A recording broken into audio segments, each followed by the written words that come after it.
welcome to Storyland SL. Today is yet another Story Thursday. I'm Auntie Mokshini. And I'm Auntie Kavita, and we're here with one of our favorite authors, none other than Julia Donaldson. And the book we're reading to you today is The Smartest Giant in Town. Incidentally, the book is illustrated by the wonderful Axel Scheffler.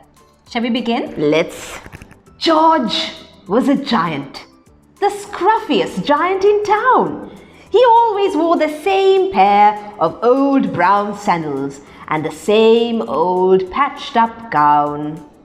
I wish I wasn't the scruffiest giant in town, he said sadly. But one day, George noticed a new shop. It was full of smart clothes, so he bought a smart shirt, a smart pair of trousers, a smart belt, a smart stripy tie, some smart socks with diamonds up the side, and a pair of smart shiny shoes. "Now I'm the smartest giant in town," he said proudly. George left his old clothes behind in the shop. He was about to go home when he heard a sound. On the pavement stood a giraffe who was sniffing sadly. What's the matter? Asked George. It's my neck, said the giraffe. It's so very long and so very cold. I wish I had a long, warm scarf. "Cheer up," said George, and he took off his stripy tie. "Oh, it didn't match my socks anyway," he said, as he wound it round and round the giraffe's neck. It made a wonderful scarf. "Thank you," said the giraffe. As George strode towards home, he sang to himself. "My toy is a scarf for a cold giraffe, but look me up and down, I'm the smartest giant in town." George came to a river. On a boat stood a goat who was bleating loudly. What's the matter? Asked George. It's my sail, said the goat. It blew away in a storm. I wish I had a strong new sail for my boat. "Cheer up," said George, and he took off his new white shirt. "It kept coming untucked anyway," he said, as he tied it to the mast of the goat's boat. It made a magnificent sail. "Thank you," said the goat. George strode on, singing to himself. "My toy is a scarf for a cold giraffe. My shirt's on a boat as a sail for a goat. But look me up and down, I'm the smartest giant in town." George came to a tiny, ruined house. Beside the house stood a white mouse with lots of baby mice. They were all squeaking. What's the matter? Asked George. It's a house, squeaked the mother mouse. It burned down and now we have nowhere to live. Oh dear. I wish we had a nice new house. "Cheer up," said George, and he took off one of his shiny shoes. "It was giving me blisters anyway," he said, as the mouse and her babies scrambled inside. The shoe made a perfect home for them.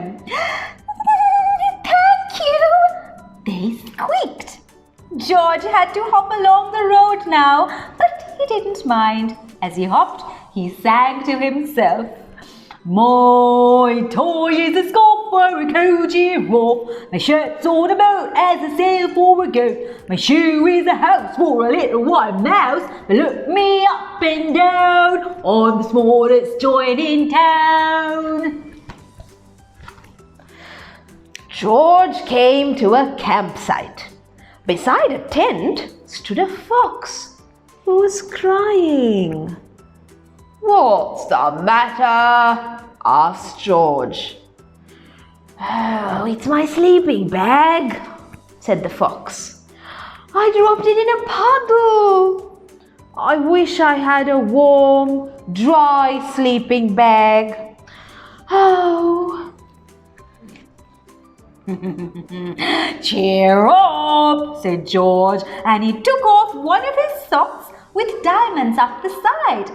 It was tickling my toes anyway, he said, as the fox snuggled into it. It made a very fine sleeping bag. Thank you, said the fox. George hopped on, singing to himself. My toy is a scarf for a cold giraffe. My shirt's on a boat, or as a sail for a goat. My shoe is a house for a little white mouse. One of my socks is a bed for a fox. But look me up and down, I'm the smartest joint in town. George came to a big, squelchy bog. Beside the bog stood a dog who was howling. "Oh, what's the matter?" asked George. "It's this bog," said the dog. "I need to get across, but I keep getting stuck in the mud. Oh, I wish there was a safe, dry path." Cheer up, said George, and he took off his smart new belt.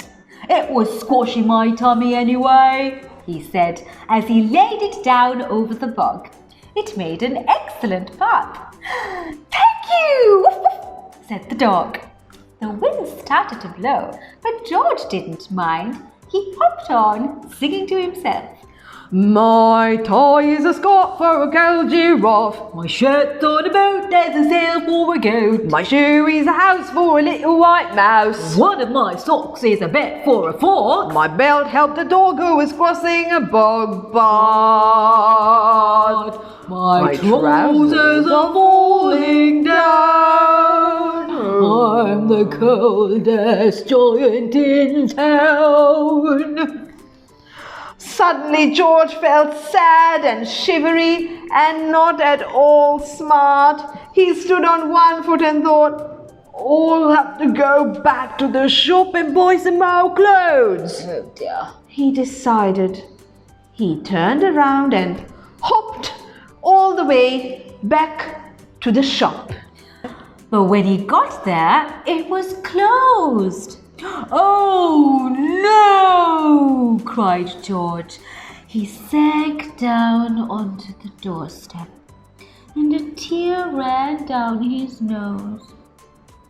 He felt as sad as all the animals he had met on his way home. Then, out of the corner of his eye, he saw a bag with something familiar poking out of the top. George took a closer look.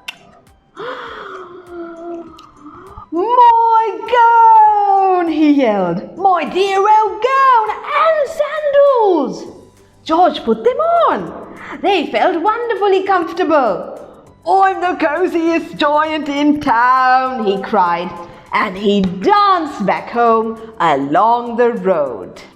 Outside his front door stood all the animals he had helped.